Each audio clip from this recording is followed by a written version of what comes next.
Hey, everyone, welcome to another episode of the Ryan Holtz Show podcast, the most explosive show on planet Earth. As you know, hey, listen, I haven't even done an episode on the new year, 2025. I said that, I said in 2024 that 2025, we're going to kick 2025's ass so much that, 2026 is already asking to switch places. But I also did say that 2024 has set a beautiful stage for 2025. And I have one of the most epic people to kick out this year. And if you're into true crime, as we talked about previously, I said, look, I've always been obsessed with true crime. We covered the O.J. Simpson trial, and we did all these things and went and chilled with Cato. And I said, I really want to pull in some really good, compelling stories. And I have one that is truly a mind bender. And, it's called American Nightmare on Netflix. And if you haven't seen it, I have she's now a lieutenant. So we got to make sure that rank is, prim and proper. But at the time, she was a detective that really cracked the case. Her name is Misty Carausu. Misty, welcome to the show and welcome home, my friend. Oh, thank you, Ryan, for having me. Happy New Year. Happy New Year. Can you give a breakdown to everybody that is not familiar with the case? Give them a little background of like what this case is about and what your involvement in this case was. A little background. Oh, there's a little background of a terrible crime that occurred in June of 2015. I was just finishing my patrol stint and was offered a job as a detective in the city of Dublin. And I remember prior to the Monday that I was supposed to start, I got a phone call from my sergeant saying that a home invasion occurred in the city of Dublin. And we're going to go execute a search warrant up in South Lake Tahoe. I'm like pointing, like there's a map right here that points South Lake Tahoe is right here. No, up there, up north in California. And we're going to go get this suspect, and then we're going to, and I want you to collect the evidence because at the time I was a certified evidence technician. So I called my husband. I was like, oh my God, babe, you're not going to believe this. I have an opportunity to go up to Tahoe and like do some cop stuff, right? Get all tactical, right? Get on a team and kick down a door. So that's what we did. We went up there. The suspect was at the house, so we arrested him, collected tons of evidence, specifically for Netflix. It was a pair of goggles that had a single strand of blonde hair on it. I conducted a lot of follow-up on various other items of evidence, ultimately leading to this case that occurred a few months prior in the city of Vallejo, where a female and a male victim were, the female, she was kidnapped and taken up to South Lake Tahoe and raped. And the male victim was taken to Vallejo PD and interrogated as if he was a suspect. So my work basically folded into that crime, solving that crime. So that case and my case had the same suspects, and those victims were ultimately vindicated. And there is a lot more to come because that suspect was identified in several other cases around the Bay Area. Just last week, Santa Clara Sheriff's or District Attorney's Office were charged the same suspect with 2009 cases of home invasion where potentially he could be serving life in prison. And then there's a few others that will be coming out soon with this suspect. He is a violent predator, and I am thankful that we followed the leads and he was arrested and hopefully will never set foot out on the streets again, to protect at least our community from one psychopath. And this is public knowledge because his name is Matt Muller, I believe, right? Yes. And what's interesting is he was law school, and then was he like he was an interesting character. He seemed very bright, intelligent, but I mean, history repeats itself. I want to talk to you a little bit about, because you're a detective and I know you're a lieutenant, but I know in the policing in America, in the United States, I'm Canadian based, but in the United States, they use a lot of the Reed method technique, which is, if people don't know what the Reed method technique is, it's very much like, let's create some confrontation a little bit. Let's go. But what it does is, in the issue here is that it creates a lot of confirmation bias. And so your fellow colleague, I don't know if he still is, I think it was Matt Mustard. I mean, he got drilled publicly, hardcore, because, there is a line that he said, which is on the show. So everything I'm saying is public knowledge. But he literally said, a lot of sexual abuse victims try to like relive out the fantasy. Basically, is what he said. I'm kind of paraphrasing it. But as soon as he said that, like people were like, "Are you kidding me? This is ridiculous." How do you, as Misty, the awesome person, come in amidst everybody else basically saying like, "Hey, let's kind of open and shut this case," and you come in and say, "No, no, no, like there's something more here." Like you never had that confirmation bias. I don't think I ever did, because I've always been in situations that are like heard of. I think it started off when I was a 16-year-old mother. Like, so nothing to me was out of the unordinary. So if you told me something crazy, I'd be like, we gotta prove that. I never really had confirmation bias. I mean, I'd have like my cynical moments where I'm like, I don't know, but I would never say that out loud or in front of a public forum. Um, I don't think I ever did, because I remember being on patrol specifically, like, because I get asked this question a lot. As a patrol officer, you go to a scene and you're like the basic deputy, right? You do the basic investigation, you hand it off to the detectives because they're the ones, right? They're going to do the follow up, collect the evidence. And I remember this prostitute victim who was brutally beat and raped. She went to the hospital, and there was confirmation bias with her, like, oh, this is her job. That's what she does.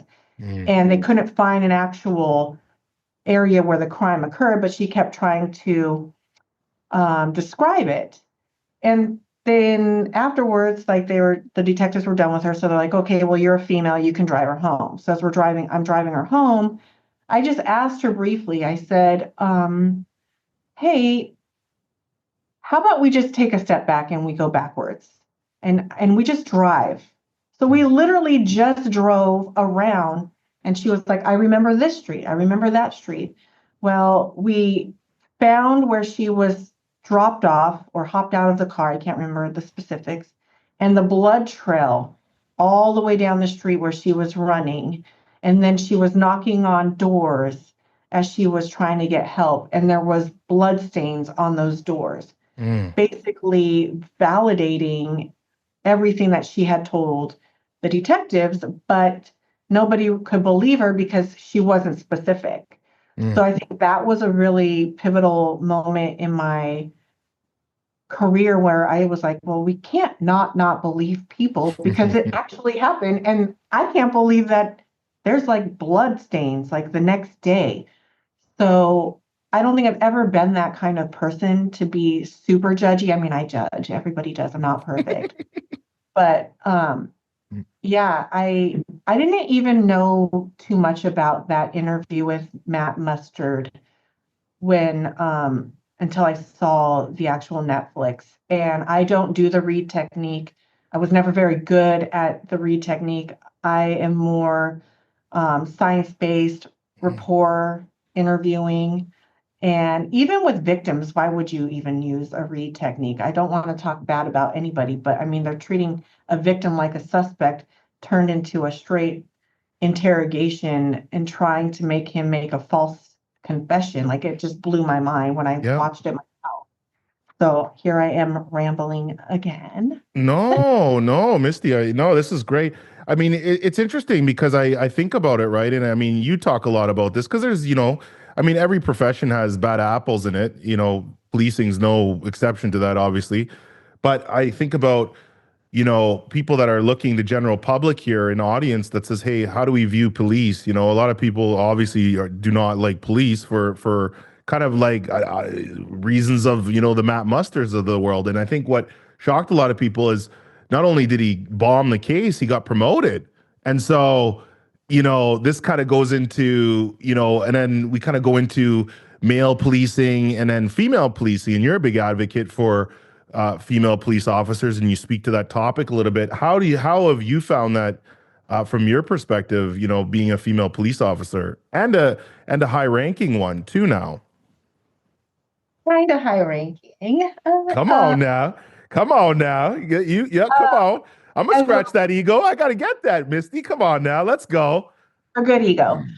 Yes. So as a female, I am watching like Vallejo PD. I don't want to, like I said, say anything ill will about them, but every agency fails forward. We always promote some of the most unqualified people because they pass a test. Women in law enforcement, for some reason, fear promotions. I think they fear them in the fact of confidence, of the good old boy club, of the status quo, for so many various reasons.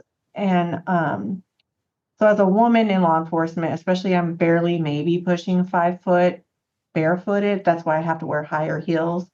I don't even remember. I remember one time like arresting a guy who was probably 6 foot tall and standing next to him. I wish I had a picture, but back in the day, like 19 years ago, we didn't have cool cameras like we do now. Looking up at him, and then my partner took a picture of me from behind, and he's like, "You just don't care. Like that guy's a giant."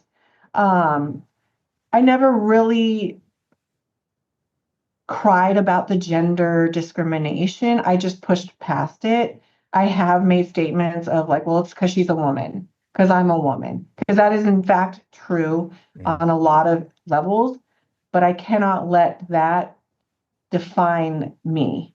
I can't just sit here and be sad about it all the time, although we've had conversations where I have been sad. But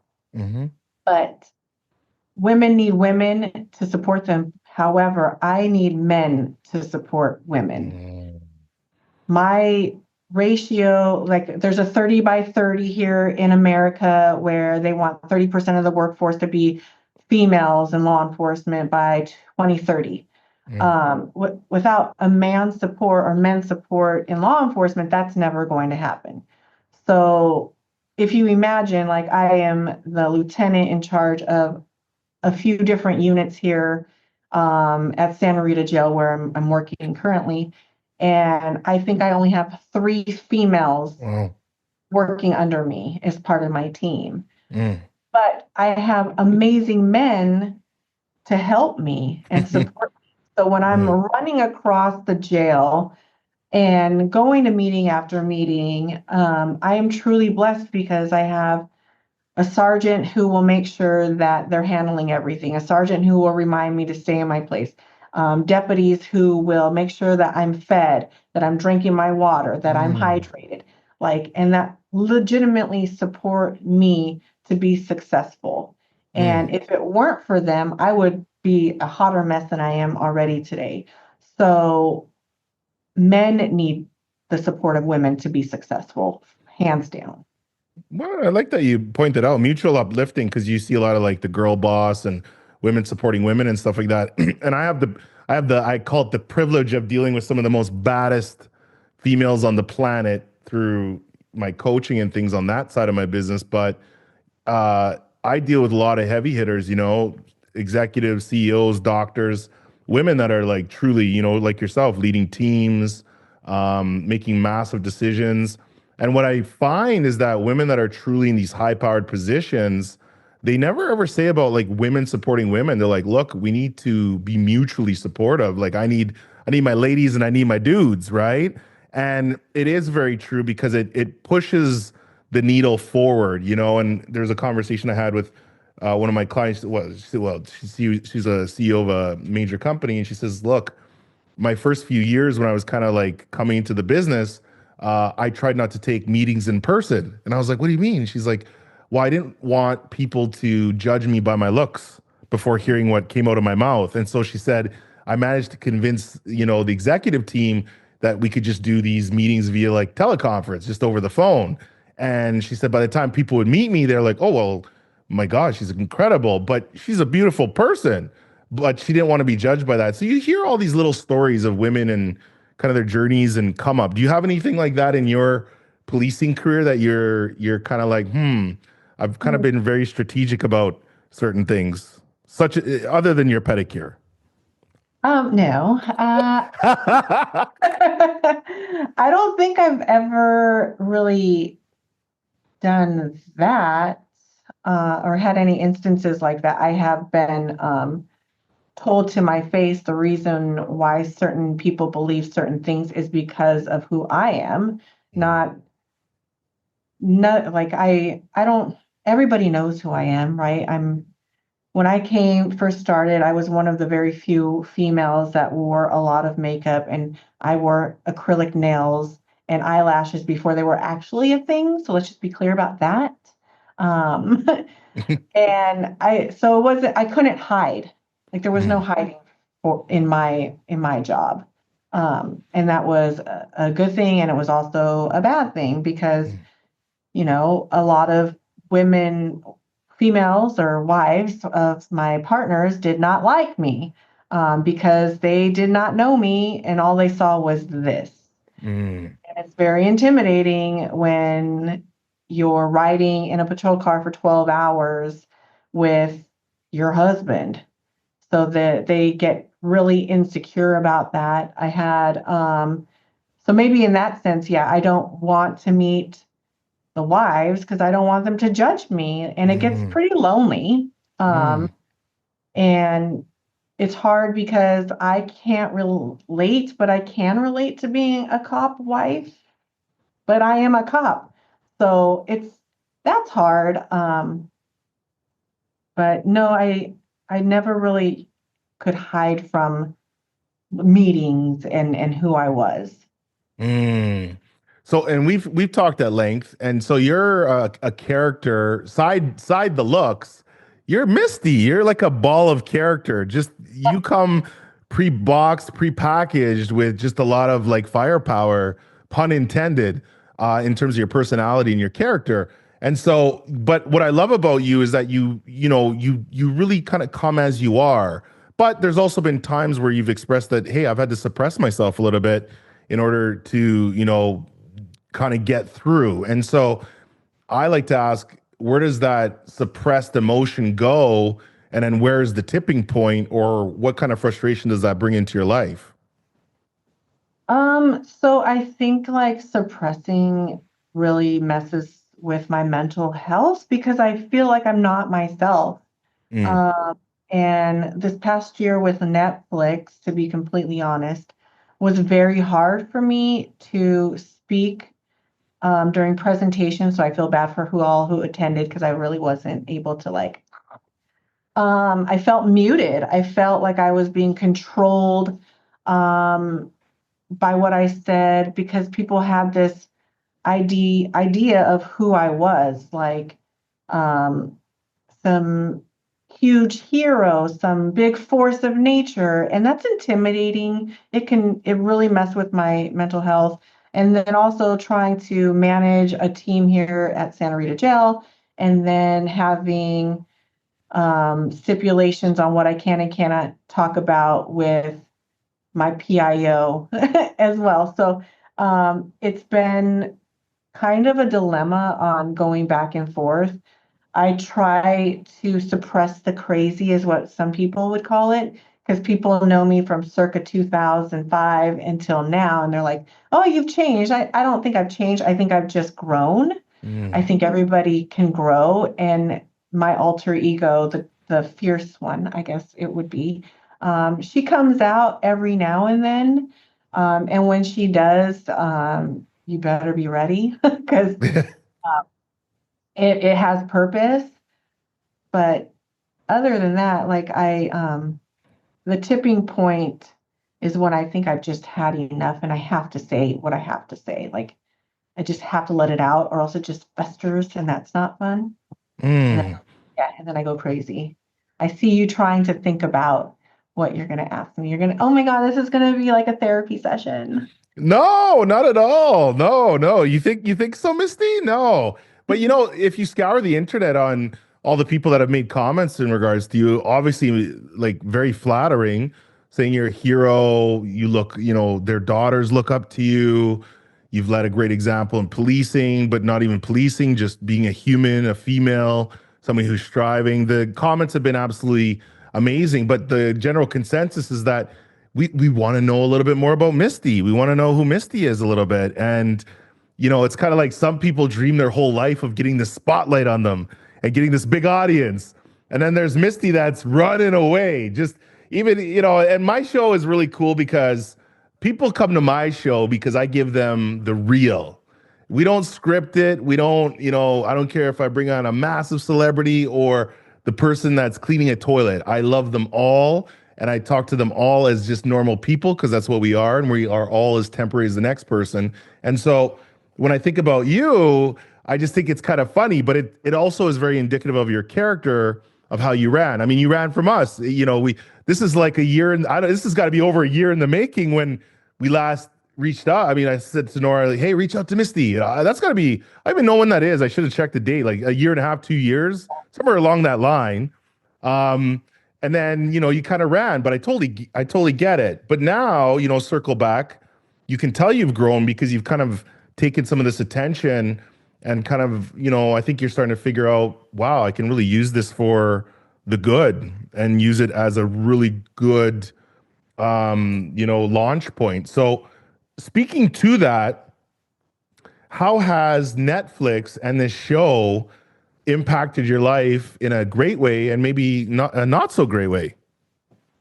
Great way. Like you said, I have had no negative attention messages or anything. I had one guy continuously DM me and say, "Oh, you're beautiful," and I was like, "Stop, just stop. Yeah, That's weird." yeah. But everybody else, amazing. It's funny. So when the Netflix was going to air, the producer called and said, "Hey, we're just letting you know it's going to be shown, I think, in 160 countries. And typically for mental health purposes, we're going to give you a contact to a psychiatrist." And I was like, "Oh, good. I'm already in Mm. therapy. I love therapy. So I think I'll be okay." Um, and Netflix airs. Boom. Not much happened initially. I got promoted that same week, I think. And then the messages started coming from Facebook and Instagram, and I had completely went private, shut it down. I didn't want people to know because you're a cop, and we're told, like, we can't be on social media because they're gonna find out where you live and they're gonna get you. And I'm like, okay, I was on Netflix.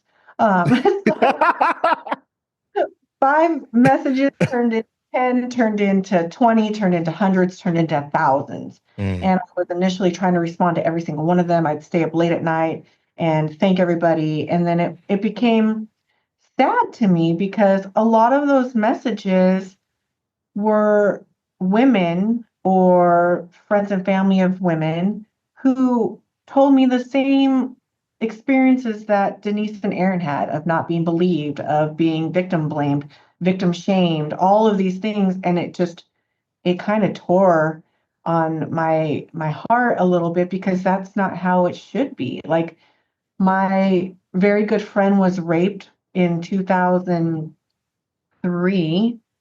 And I don't want to say had a great experience, but she was semi-supported for the most part by law enforcement and the justice system in her experience.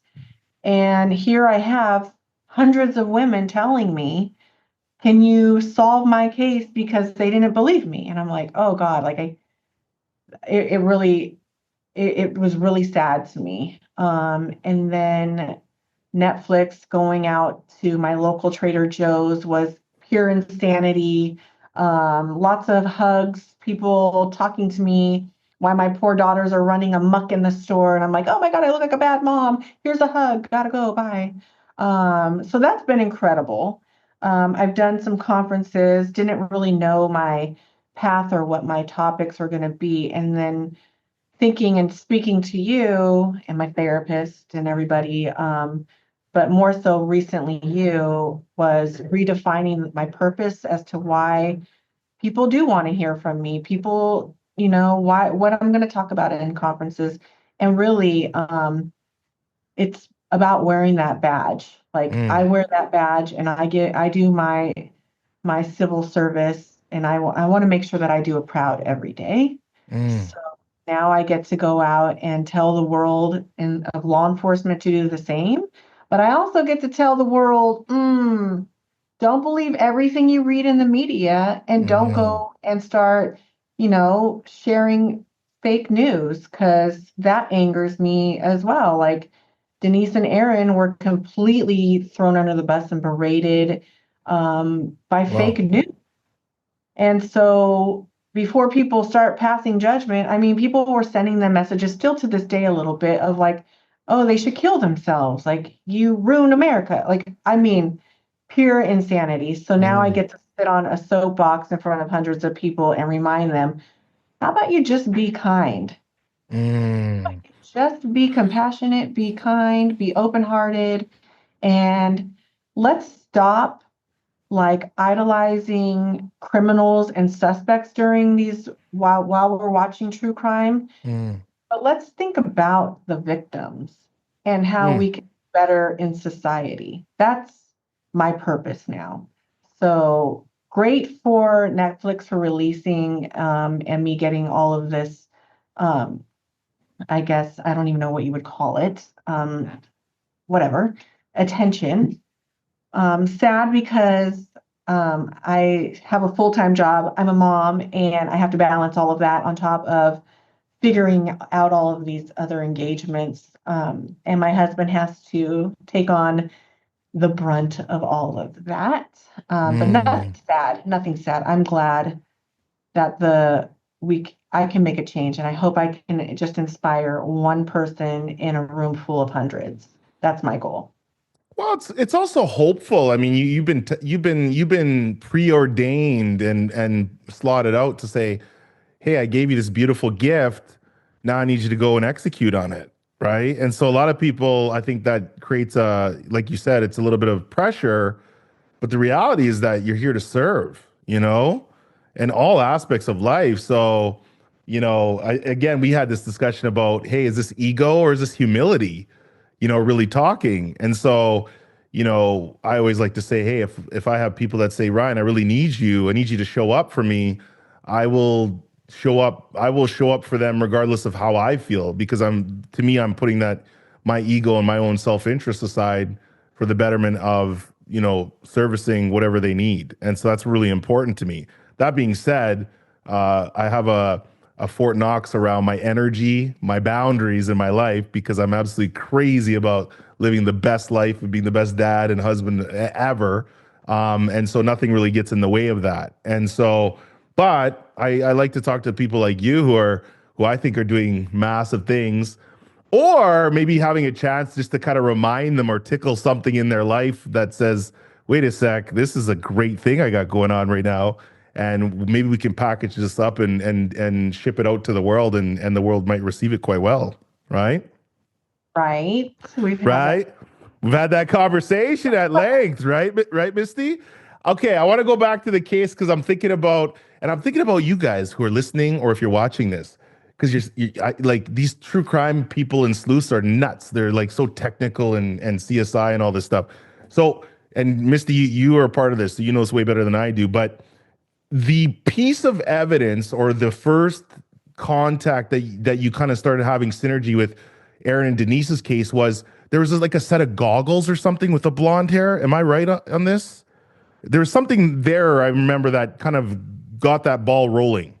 Yes. So looking at um ever it's so incredible. Like I don't even know where to begin. I think it was like a piece by piece by piece, and I think the goggles with the blonde hair just solidified, my sixth sense.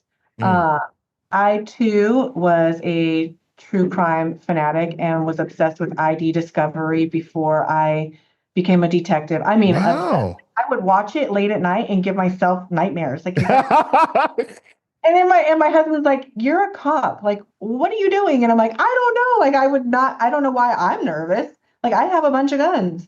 Yeah. Uh, but really, it was when we went to the house and we were going through all of the evidence, collecting the evidence in the house.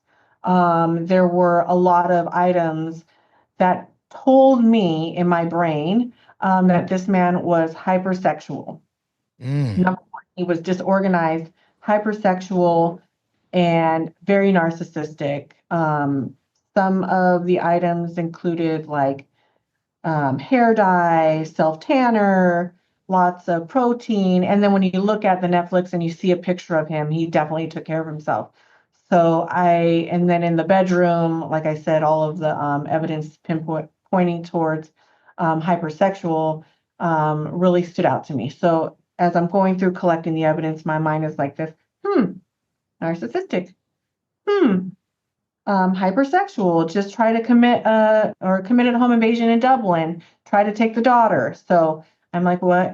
So these are adding up. And then we went to search the Mustang and we start pulling out like the stuff in the back of the Mustang, more items that told me that he was hypersexual, like um, sex toys and stuff. And then when I saw the goggles, the black duct tape goggles that had the blonde hair on it, it just really solidified all of the other items that I had found during the search of the house and all of these things, that this man is really a violent predator. And we had another victim out there who had blonde hair because our victim, in our case, didn't have blonde hair, and nor were they ever given the chance to be blindfolded because the male victim fought back. Mm. So that piece was the driving force for me that we have to find that whoever's hair that belongs, we have to find that person, like Mm. straight up. And the Mm. sooner the better. Because I didn't know if they were alive or dead or Mm. anything. And so that was a big fear of mine. So you stumbling on that, then what's your first step on how to find this person with the blonde hair? Because we're DNA, and I know genealogy is like really big now and all that, but that wasn't really going on 10 years ago. Like law enforcement agencies are using the genealogy stuff right now to lock up cold cases and things like that. But that wasn't really big 10 years ago. Like that's something that came across. Well, that's Golden State Killer stuff. I mean, that's how they found him, right? Yeah. So DNA was prevalent, but it wasn't my first, like, oh, let's just go hit this hair. Because even if they did do DNA on that hair, if she's not in the system or he, Hmm. then I wouldn't get a hit, right? It'd just be like an unknown DNA, right? But this Or is where now genealogy sites are big because you yes, can get a hit of a hit of a hit of a hit of a family member of a family member. and then you would need search warrants, and it's a Yeah. whole, Yes. that's a Yes. lot, very I time. know. So I was like, oh, okay. I didn't even think about DNA actually at that time. The Okay. first thing I thought about was um, contacting the registered owner of the vehicle, of the stolen Mustang that was associated with Matthew Muller.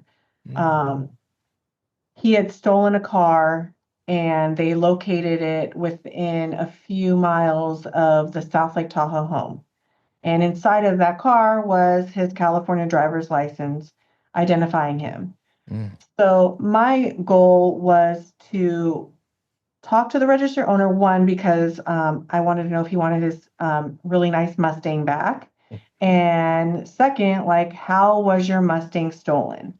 Because everything that I was looking at, some of the old reports that I had read that Matthew Muller was a person of interest. I wanted to know, like, was it stolen from a restaurant or at your house? So we had multiple conversations about his vehicle. And the area he was living in was Mare Island, in Vallejo at the time. So he goes and tells me, like, during this time, there was a peeping Tom that was going around terrorizing the neighborhood with a retractable ladder that the suspect would use to look into women's bathrooms and take photos of them. So I was like very interested. So I contact Vallejo PD. I get those Peeping Tom reports and other police reports. And the Vallejo, the registered owner, he tells me, hey, you might want to talk to some of the other people because they created a whole entire group and named this guy the Mare Island Creeper. And I'm like, okay. So I start contacting some of the other college students at the time that were living at the island, like, hey, what do you have? You know, like send me your email threads. And at some point during these conversations, the registered owner of the vehicle says, oh, I forgot to tell you, these Peeping Tom incidents stopped when that female got kidnapped on Mare Island and it was deemed a hoax. And I was like, what are we talking about here? Like it just started, it just got wilder in my brain. And I was like, okay, what kidnap, what hoax? And he's like, oh yeah, they called it the Gone Girl case. So I was like, Gone Girl case. So I Google Gone Girl. And I'm like, oh my God, like I had read the book, I had watched the movie. I actually really liked both of them. And was super excited when the movie came out because I really liked the book. And then I see all of this media attention about Denise and Aaron's kidnapping, and they're relating it to the Gone Girl case. And I'm like, oh my God, like this is so inappropriate. And then, yeah, that's how it started. It was just little baby steps of collecting the evidence, and then the icing on the cake was, in fact, the hair on the goggles, because I was like, we have to find who this belongs to. When you realize though at that moment that you're like, this is linked, like how did you feel? Like how did you sleep? Like what did your husband say? Like I want like, did you throw vanilla ice cream around the house? Like how does that's so crazy. Like at that moment where you're like, it almost feels like it's fake, or it's so, my God, it's like, how do you feel? Or are you like, was there a part of you that almost suspected, like, if I come forward with this and do this, like, this is gonna change my life a bit. Like, this is gonna sound so wild and crazy that, I didn't think about, I don't want to say, I didn't think about myself. Okay. Really, when I Googled Gone Girl and I saw these news videos and stuff, and then I saw Denise's long blonde hair, I was like, oh, in my head, I was like, oh shit. Pardon my French, but I was saying a lot of bad words in my head, like, yeah, not okay. Like it put two and two together. I was hell of excited. I remember being told during the follow-up by some of my fellow colleagues that I was doing the most, right? Because I kept telling them, I got this. I called, he's a Peeping Tom, and I did all, oh, we got our guy, you're doing the most. I'm like, but I kind of am the most. Like everybody knows on my agency that I am the most. Like I'm drama. I'm wild. Like my sergeant back in the day used to tell me to stop moving my head too much when I talked. And I'm like, what? Wow. Oh, yeah. And is this the Hayward upbringing? I mean, there's so much to talk to you about because you're like a lot of layers. There's a lot of avenues and street corners when it comes to Misty. So wait a sec. Do you guys have avenues in the States or streets? I mean, we have avenues. Yeah. Anyways, yeah, you guys say like the 1300 block of da da da. But I mean, how does that transition? Like, that's why you're so unique that way, where you're like, you're like the cop that doesn't know they're the cop. But I think that's what makes you so powerful and so that rapport building, right? That's why I said, because I joke with people, I'm like, I'm never really going to talk to a police officer on the phone without a lawyer. I'm just, even my friends, I'm like, yo, man, like, we're not friends like that anymore. But no, I'm just, but it's just like talking to an old friend, and I'm like, oh my God, it's working. It's working right now. I'm like, she's doing it. She's not doing the read. She's doing the Misty method. The Misty method's like, even this whole podcast is the Misty method right now. So, I think just be yourself is number one. Facts. You have to. And I learned that the hard way. So, when I first started, you start here at the jail, and I remember being thrown into a housing unit with a bunch of protective custody inmates. That's your gang dropouts, your protective custodies, your sexually violent predators. And here I am. I mean, at that time, I was like maybe pushing 100 pounds. Very short. And I was trying to be all tough and, like lock down and do this. And I was getting a lot of like, Yes. this crazy person, this tiny little crazy person yelling at me. And I remember one of my sergeants pulling me aside and he's like, I can't be you and you can't be me. So just be yourself. Oh, okay. I don't even know what that means. So I went back in there and I was really just myself. And I think that's how I gained more respect and compliance with the inmates, because I just was myself. Like if they were having a bad day at court, I'd be like, do you want to take a shower? Because, it might make you feel better. Having a little bit more compassion. I did enforce the rules completely. And if you enforce your rules and you make it fair, then I think you gain more respect. But I was told very early on just to be yourself. And so even when I talk and do my conferences, or even this podcast, and you even see it and call me out on it all the time, is that I'm not being myself. And I really am very wary about being myself because people judge people. And as much as I say I don't care what people think, I absolutely care what people think, because I have not had an easy road in my agency about what people think about me. I think I'm completely misunderstood. But yeah, being myself. Why do you think people be like, everybody wants to be understood? I mean, I always viewed being understood is very overrated. Like, do you want to be liked or do you want to be known? To me, I don't care about being liked. I want to be known. I want 50% of the room to hate me. I want the other 50% to love me. But if nobody remembers me, what a travesty. I know. Like if you meet me, you'll never forget me. I'm not, and some people use the word like polarizing and this and that. No, you just met somebody that's extremely confident. And I do love myself. I just do. I'm awesome. Like I'm so comfortable walking down a street. Like I always tell people, I'm like, if I didn't have my wife or I didn't have my kids, all my time goes there. And if there's anything left over, I'm just walking down a back alley, happy as hell, all by myself, no problem. And so, to be understood, it takes so much effort and time away from being the savage servant to do really big things in the world. So I can't wait and say, oh my God, what's this person going to think of me? What's that person going to think of me? Right. And it's kind of like that friend that's like, all of a sudden you're not friends anymore. And you're like, what happened? Oh, 3 years ago you said something and this was really bothering me. Oh.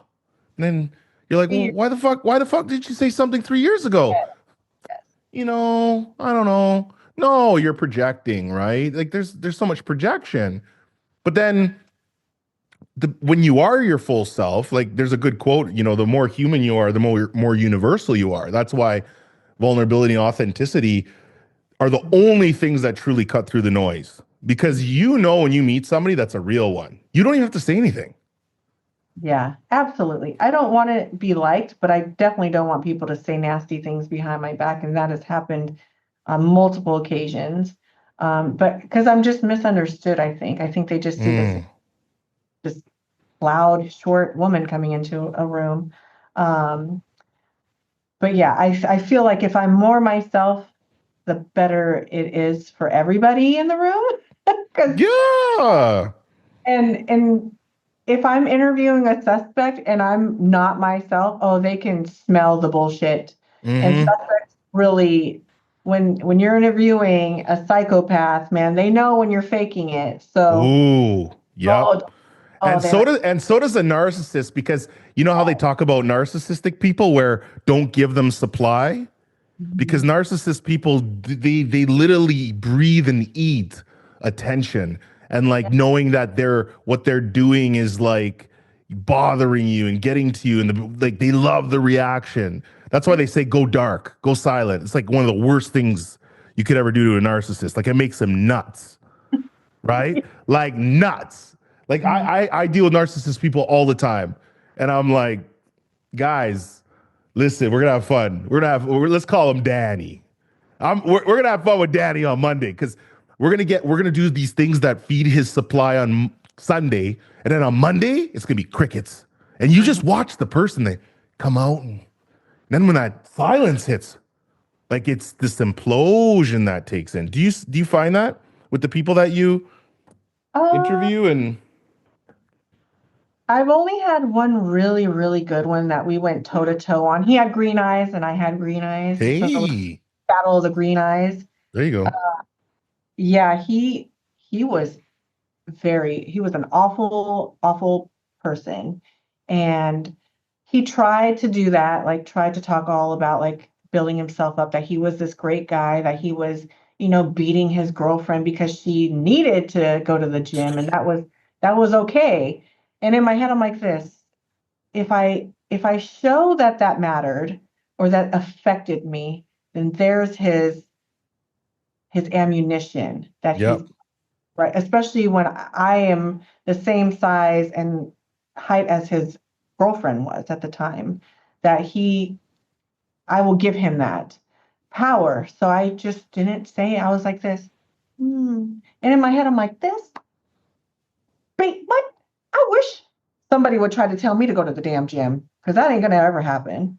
But I didn't give him that control, that opportunity for power, because he was such a narcissist. Mm, Uh, So yeah, when I meet those ones and I'm interviewing, or when I was interviewing, I've since moved on. I've never allowed them to control. Like they would speak and talk, you'd build a rapport, I'd pull it out of them, but I would never let them think that they had me emotionally, like that they, mm, not me as a detective, but me as a female doing interview with them. Because when mm, you're, most of my interviews were like, I mean, I did general crimes, but when I was talking to rapists, it's different than a male interviewing a male rapist, and then here I come in and I'm like, hi, my name is Misty and I'm the detective and we're going to talk about your rape today. mm, Is there anything you'd like to tell me? And they go like this, huh? mm, You? Like, is this a joke? Like, you're a little person, you're a little woman, and like I need to talk to somebody to stroke my ego. And mm. I am not really a stroker. If you can believe that. That doesn't sound right at all now that I said it out loud. I mean, I'll do it, I mean, just, but anyways, I I digress. And I have faced those narcissists and have since moved on. Yes, I don't let them have that control. Editor, cut the clip where she says she's not a stroker. This is a big thing. I like it. So you're not a stroker. Okay. So let me ask you this. Okay. So what does that mean though? You're not a stroker. Like if you identify that somebody is looking to get their own tires pumped, you want to help them deflate them, or you're just like, it's a quality that is not attractive to you, or like, what is that? I Because you think said it's, that specifically. yeah. I And nobody's ever, well, I don't know. Have people stroked my ego? Probably. Um, Of course. I And don't it's know not. if I don't want to say up an ego, not an ego. When I'm talking to a suspect, I'm not stroking no ego. Like I'm not Yeah, getting, yeah, of course. um, but like here, I mean, I give praise as a leader. I help build people up as a leader. I support them as a leader. So I don't necessarily say that's stroking the ego. Uh, No. but I don't think there's anything wrong with that, but I don't really come out of my way to stroke somebody's ego just to make them feel better, if that makes sense. Yeah, well, support and stroking is different, right? Since we're gonna since we're gonna stay on the S and S, hey, use that word. I mean, that word's all day. The little kid in me just wants to make all kinds of memes and jokes about that. But, I know. yeah. But it's good that you show your personality because you do have these things where you have this glaze over your face. So it's like, so you said you have an alter ego. So Misty is Misty, but then who's the alter ego? Oh, I got Mopey Molly. So Mopey Molly. the Mopey Molly is what I've deemed her. Okay. And I don't have an alter ego name for the most, like doing them. I wouldn't call her the most. Sure. Because that's what it is. I remember I had an incident with one of somebody at work, and they said that I was excessive, and I was like, it's more like extra. There's a difference, and extra, and I do the most. So yeah, my alter egos. I have two. I just learned about Mopey Molly, and then I've always had the other one. I try to tame that one though, because she gets a little brutal. The most. I took this one lady one time and I could tell she was so sincere. It was so interesting in the interview because, when somebody's like, you can literally tell through their eyes, they're either going back to a specific moment, a specific time, or a specific place. And it's so sincere because you almost feel like they don't even remember that you're in the room. And so you're just looking at them as they're recounting whatever they're doing. And she was talking about the fact that she was always very direct.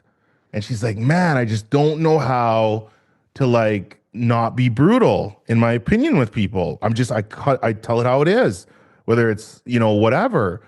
And I said, like, has that been hard for you?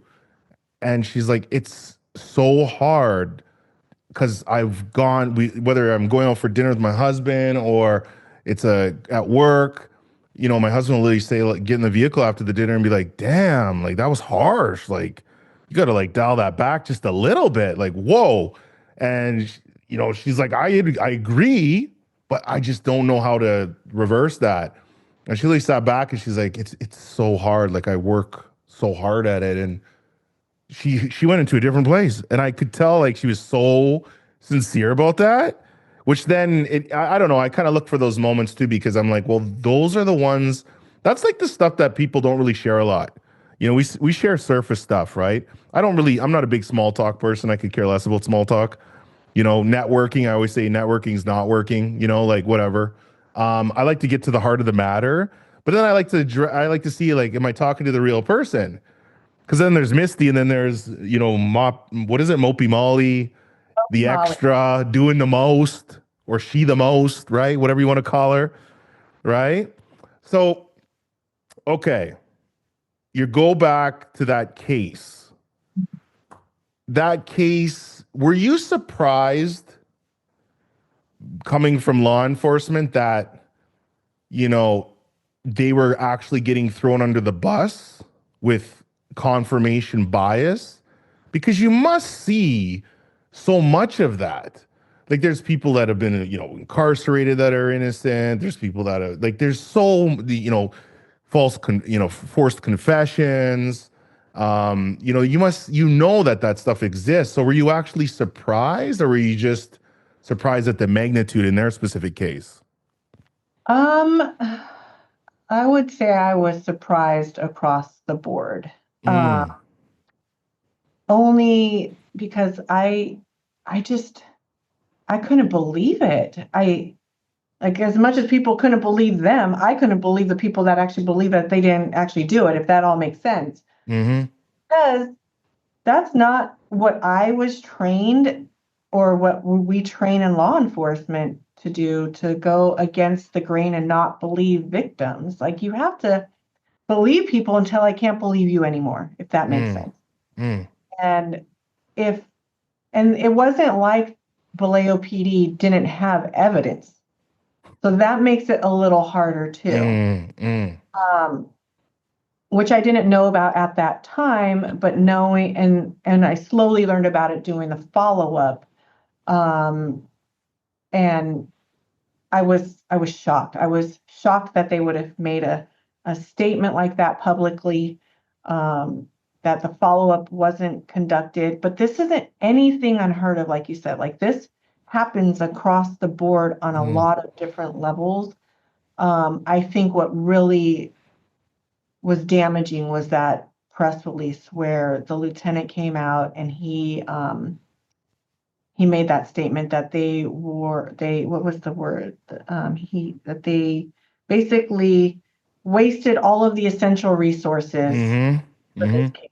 And it hit I was like, oh, because I've had people claim or make false allegations about being assaulted. That happens, but I cannot not trust you until I can't, and and then you just tell me the truth at the end, right? Like, I don't know. I was shocked and dumbfounded. I will tell you that after I went and contacted the FBI and they came and, the case was solved, I think I cried a lot. My husband saw a lot of the stress that I had gone through about that case, because I literally learned that Santa Claus wasn't real on this case. And everybody giggles when I say that during my conferences, but it's so true. Like in the jail, I rely on my officer, my fellow partners, right? If I get in a fight with the inmate, I know that my partners are running to save me. If I'm out on patrol, the same thing, like I have backup. But as a detective, I thought that all agencies work together, everybody worked together, one common theme or purpose, which would be to solve cases. And I was faced with the opposite. And so I really encourage a lot of law enforcement agencies to work collaboratively with other agencies and other disciplinaries, because I just couldn't believe what I had seen. And how sad, how incredibly sad. Like everybody talks about, oh, this was a national thing. No, if you go back and look at the Google, it was like worldwide attention. You had Nancy Grace on there talking crazy, and she is a worldwide famous talker or whatever she does. And I'm like, you didn't even look at the case details, and you can make it sound. So there was a lot of emotions going on for me at that time when I found out about all of it. So when all the press comes to you and says, "Hey, Misty, I want to do interviews," like it's crazy because I look back, like amidst all the press you got, you can definitely tell like you didn't do a lot of interviews because there's not many interviews that you have. Like I think you went on Tamron Hall via virtually because Denise and Aaron were there in person. You did a couple other ones. Like there's not a lot. So I mean, you could have probably had hundreds of interviews, right?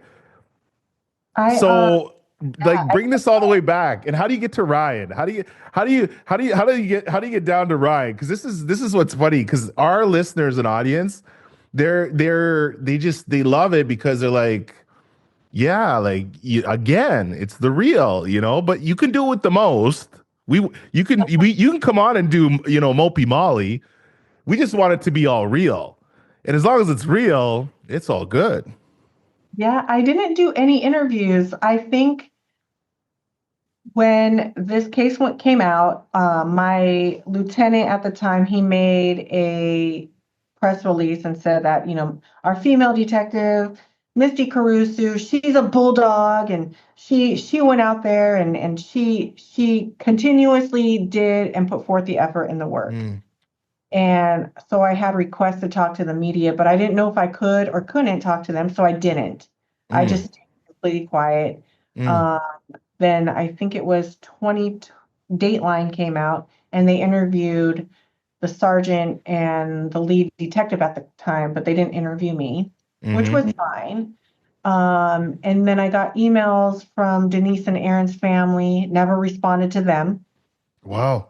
Ever. Because I didn't know what to say. Like, I didn't know, because, in law enforcement, you have boundaries, right? I didn't know what to do with them. It wasn't until 2018 that I actually reached back out to them and said, hey, I would like to speak to Denise and Aaron, because I was promoting at the time. I felt like I had, had a really good career as a detective and I wanted some closure. Fast forward to Netflix being released. I'm sorry, their book came out first. I did a few interviews for their book. And then Netflix came out, and it was just a lot of people requesting a lot of things, and Mm, I was overloaded. I didn't have mm, anybody to shuffle all of those mm. interviews, schedule all of those interviews, anything like that.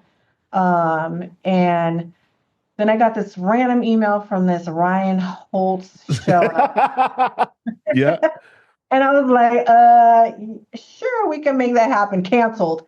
Sure, we can make it happen. Canceled, because I felt like it was just, I don't want to say, I was really mopey Molly at that time. Mm, I just didn't know what I could and couldn't say, how I was going to interview, or what people really wanted to hear from somebody like me. Because I felt like I was literally just doing my job when mm, all of this happened. And I continued to just do my job and just keep on moving, right? And then, trust me, there were other people I didn't do interviews with. And then you and I started um, messaging each other, and I realized that my alter ego was kind of all, last year was hard. It was taking advantage of me, and I allowed it to. And then I just love your energy. I love your mm, style. I love your grace. I love the fact that you listen, and then we can talk, and then you can tell me to my face, since we can see each other eye to eye mm, right now, that I'm doing too much or I'm not doing enough. mm, I think I do less of enough than I do more of, if that makes sense. mm, mm. That's What do why you say? What do you say to somebody like me? Like, I like to get into the psychology of it because you're a mom and you have two young daughters and you have an older son, and I have a one king and one queen that are everything. And it's like for somebody, when somebody comes in and says little, like I call them blanket statements, like, well, you should value yourself more. You should go take that opportunity. Like, should is such a bad word because it's like when somebody says, why, Misty? Like, I don't even say why to my children. Like, why did you do that? I said, what made you throw that stuff on the floor today? What? Because it's more curious. I'm not, why, And so if I say should, you should go take that, or versus you ought to consider, it sounds a lot better. What would you say to yourself or your daughters that when they say, somebody like me, why would they want to talk to somebody like me? Or I was just doing my job. Like, at what moment do you have to tell yourself it's not somebody like me, it is because of me? It's me. It's not about being good enough or not good enough. It's about, when those opportunities come, walk through the door. And in life, you don't have time to always assess what's the risk and what's going to happen. Sometimes you got to walk through the door and you get hit a couple times and you figure it out as you go. But if you keep doing the analysis paralysis, those opportunities come and go quicker than quick, and they're gone. I knew this was going to be a therapy session. I knew it. No, no, because you're somebody that's qualified to answer, and then you got to think, right? We have an audience that's listening, and we have lots of females that listen, and so my thing is like, if I could stand on a mountaintop and say, "Hey, do this, do that," that's irrelevant. But when I want people to hear actionable, tactical. Let's go. Come on, law enforcement. Let's get them. Come on, hit that flashbang. Like, I want to know what boom, right? But mentally speaking, tactical. How can we take those first few steps and saying, let's get off the bandwagon of like me, or should, and how do we take that first one or two steps? I don't even know. Like, if my daughters came up to me and said something like that, I'd be like, what do you have to lose not to do it?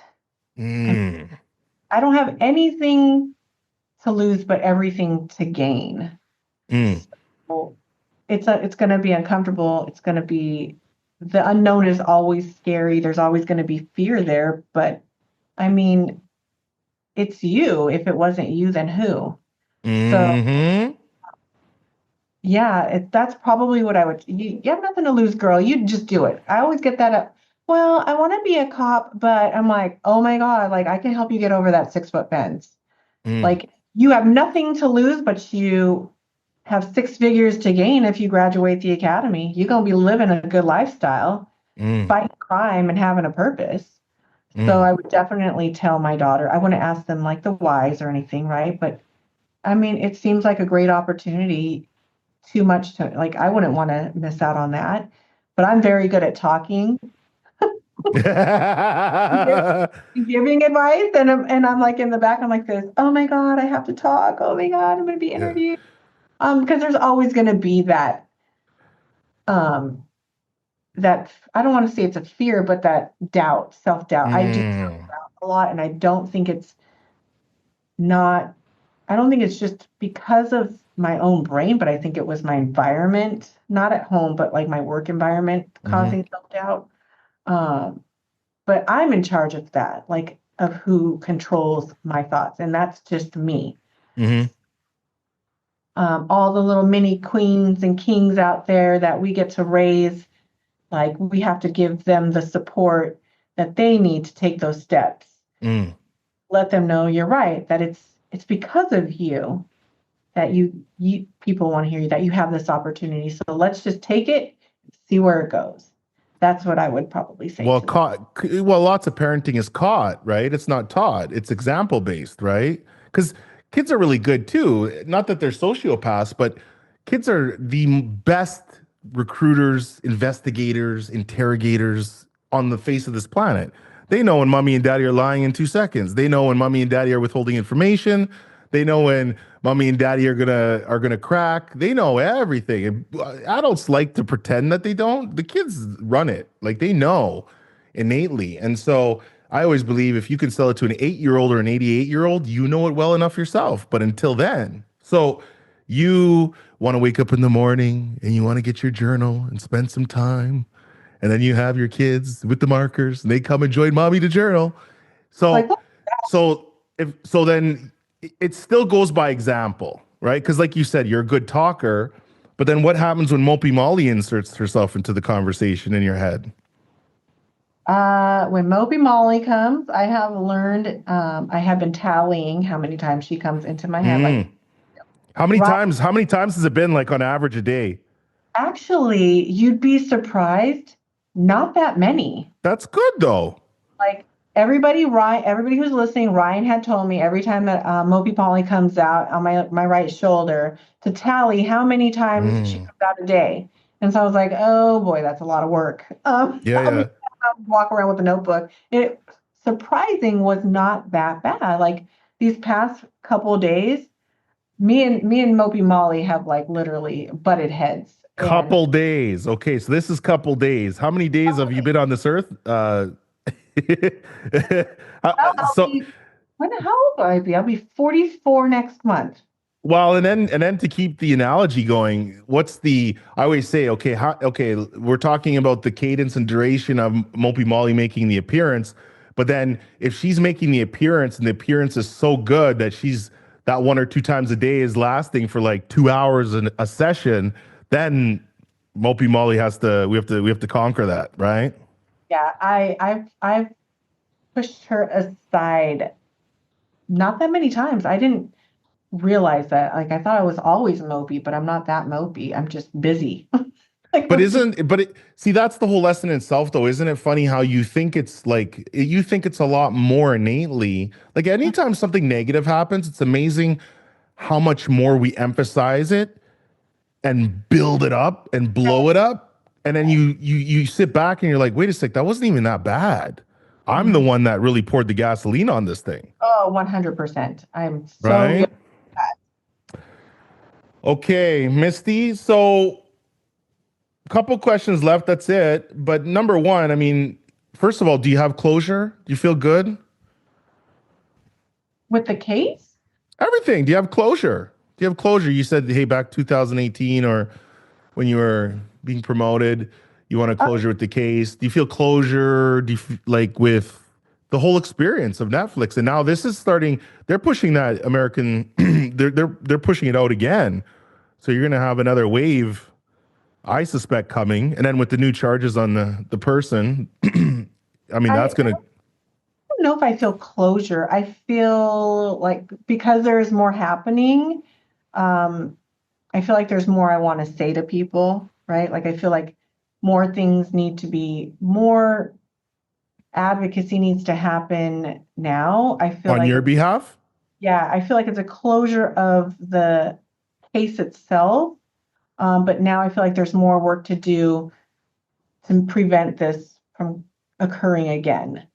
Well, okay, now that segues into my question because online, when you do the digital deep dive on you, there's Reddit forums, there's blogs, there's all kinds of like people are having a whole conversation about you without you even like they're having chips and popcorn and some rum and some old fashions and you ain't even at the party but you're like the entertainment of the Oh, party. They're like, let's come see the Misty viewing even though Misty ain't gonna be there. So now I got the main energy and hergy, right? What do you want to say to this whole experience for yourself, but based on your perspective? Or is there misconceptions that, hey, you kind of say, like, I want to speak some truth to that? Is there anything that, not for lack of better words, maybe getting off your chest or adding more context to your own narrative? I would say like if I was watching that Netflix, when I watched it, it took me a couple of days to watch that Netflix because it was such an emotional time for me. I would probably be drinking and eating popcorn with them because I watched it by myself. I didn't want my husband to watch me cry, and I cried the whole time. Mm, But I was like, this lady is freaking amazing. And then I realized I was watching myself. mm, So I didn't see what other people saw until I saw it myself, like until I saw it. And then I'm like, maybe maybe I am special. Maybe me being me is important and I do have a purpose. So yeah, it's interesting to hear all those kind things. I do beat myself up because I'm not perfect. Um, and I don't know, it's pretty interesting. I mean, really, I would like to party with people and have a old fashioned, but to see myself and know that even I see something in myself on mm, TV, I was like, mm, mm. she's so amazing. I want to give that lady a hug. And I'm like, and then my daughter walks in and goes, Mom, that's you. And I'm like, it is me. Like, how do Yeah. you even, I don't know how to process that yet. Like, it's still all a Mm. world to me. Um, yeah, it's been an interesting ride. And I try to bring the energy, um, but I don't even know. It's just pure insanity that I'm even talking to you right now. How cool is that? It's very Uh, cool. It's very cool. I'm humbled. I'm humbled to talk to you. I well, think you're just you're afraid that I'm going to interrogate you. no, I like it. No, I mean, I want to be asked questions. A lot of people don't ask questions. I feel a lot of people that interact with me, they're very, they don't ask a lot of questions. You can tell they want to ask. I think there's confidence. I think there's projection. I think, historically too, I even watch kind of what rooms I go into and things like that because everybody always thinks, oh, Ryan's going to carry the conversation, and I can 100%. I can lead a room. I can do it all. But I can show up in a room and just shut my mouth, and it still draws that, and so I feel that energy pull all the time. So I'm very cautious on what rooms I enter into because it's a part of my energy that's going to it. So I'm very strategic on that. But I respect people that actually have the balls to ask me questions. Well, that's going to be another interview session. So everybody listening and watching, I'm going to interview Ryan one day. Yeah, I want to do a mock police interrogation. I want to do like Reed method, and then and then I want to see how good you are because there's a. Did you ever read? I suggested there's a gentleman. He's the former FBI lead hostage negotiator, Chris Voss. Have you heard of him? Oh Uh, my God, I never. don't maybe Chris Voss. Oh, he's the number one negotiator in the world, and so he's wrote a book called Never Split the Difference. He now is in private, so he's in private practice, and so he opened up a company called the Black Swan Group, and he teaches corporations and businesses around the world on how to negotiate better. And so he talks about no-oriented questions, calibrated questions, accusations, audits. It's phenomenal. Like for example, if I don't ask a lot of yes-oriented questions, I'm not going to be like, Misty, would you come on my show? Well, that's a yes-oriented. I would say, Misty, would you be against coming on my show? No. forward thought, right? And so in business and tactic and negotiation, it's incredible. That's why I said to you, I said, look, I mean, he did his 25 years at the FBI, retired, and then arguably has way more success post FBI because he created a whole brand. He's massive. And his wife is Wendy, who is discovered Lady Gaga. So she's in entertainment. So he's a great friend of the show. Love him. But, you know, and he's an old school Kansas City. Before he was FBI, he was just a beat cop in Kansas City. So when he talks, he's still got that, like, you know, you're talking to a cop, right? And I'm like, so, like, yeah, he's like, yeah, man, I love your energy. I'm like, you must have been part of Vice. The way he is, he's just so undercover, you know, like, and it's kind of like you were. I'm like, Chris, like, I want to, like, the disclaimer on this is like everything you said here is just a matter of like heightened for entertainment. Nothing can be used against me in the court of law. This is all BS. I'm putting the disclaimer right here. There's nothing factual about this conversation. He's like, no problem. But I think of him and I think of you because that's something that when I look at you, I'm like, well, that's going to be Misty one day. Where, man, sky's the limit, my friend. Sky's the limit. Misty, the floor is yours. I'm not going to keep you too much longer. Anything else you want to say? Don't think about that question in the sense of when you go to those conferences and you kind of do the glaze over. We need the Misty the most. We need the Misty the extra. And, you know, the floor is yours. Anything else you want to say? Gosh, I wasn't even prepared for that question. The The floor, best one. I know it's terrible. Let's see here. The floor is mine. I just want to, Yeah. Think about all the ladies that, you know, are like, oh my God, Misty's, you know, she's really inspired me. Victims out there, people that are like, oh, you know, I really want to get to know Misty a little more. Even the way I wanted to talk to you today was more so there's so much technical stuff about the case in the documentary that people have went in there with a fine-tooth comb. But the general what I got was people were just like, I just want to know Misty a little more. Like, who is this person that, you know, kind of cracked this thing wide open? I, who it, oh my God, there's so many things. Like you can edit all of this out, right? Because I'm like, No, no, let's not edit. no, the real. A real Misty. I just want to say to everybody watching and listening that I am a normal human being. Like I I got pregnant at 15. I had my son at 16. He's now 27. If you do the math, I think I already told everybody that I was going to be 44 next month.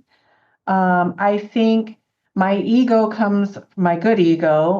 comes from the fact that I have always been successful at everything I've done. Like I graduated high school on time. I graduated with my bachelor's degree in 4 years. It was very cute. I got to take my son to all my classes because the teachers are very, very supportive, if you didn't know that. And then I graduated police academy and then promoted, and here I am today. And the sky is literally the limit. I could have easily been on welfare. Not that there's anything wrong with that. I could have easily woed me at 16, not graduated, not done any of that. Like I wouldn't even know where I'd be. My mom gave me two options. Either I get married or I stay in school. And I looked at my son's father and I was like this, okay, I'm going to stay in school. Super easy. That was a non-negotiable. I didn't even think twice about it. I am just like everybody else, and I make lots of mistakes. I love having fun. I love entertaining people and making jokes. A lot of them are inappropriate. If you ever meet a sexual assault detective, good luck to you because a lot of our jokes are probably pretty bad. Not as bad as probably homicide detectives, but I don't know. We always battle who's worse. I love cooking. It's my love language. I love being a mommy. I have two incredible mini me's. I call them mega beasts. Well, they're mini beasts, and I'm the mega beast. That will definitely impact this world in some form or another. And I think that's pretty much it. I mean, there's so much, right? 44 years of that I've been on this planet, and I feel like I've lived 1,000 lives because Mm. of everything that I've got to experience at just living, like, growing up in the area I did and all of that. But yeah, what else? That's Keep asking. great. No, that's great. No, my last question to you, I ask all my guests, is what can I do for you? And I think it's a great question, and people answer it kind of, I kind of use this is kind of my judgmental question, because I'm like, I ask it and people sometimes think, oh, this is it sincere? Should I ask? Should I not ask? I've only had two guests like I feel like give me like really good answers to that question, because I think they're just brutally honest. So what can Ryan do for Misty? Is that the question? That's the question. That's the question. You're awesome. Show up. Mm. Show up. Oh. Show up every single day for your family, your children, your listeners, your watchers. Continuously hold people accountable, call them on their shit, remind them not to be Moby Mollies, but also make sure that you're letting us in too. So when I get to interview you, that you come with vulnerability that we come in with as well, even though I do have a glazed look over my face sometimes. But that's what you can do for me. And then share your recipe for your secret stew. That's what you can actually do. It's the world famous Jamaican Holtz stew beef. Okay, Jamaican stew beef. Listen. But he won't share the recipe. We're so glad you enjoyed this episode of the Ryan Holtz Show podcast. Please don't forget to smash that 5-star review, as Team Holtz will love you for it. Also, say hi to Ryan anywhere on social media using the handle at Ryan Holtz1. That's RyanHoltz1. And if you or your business is looking to expand your brand, book a brand jam with Ryan using the link in the show notes.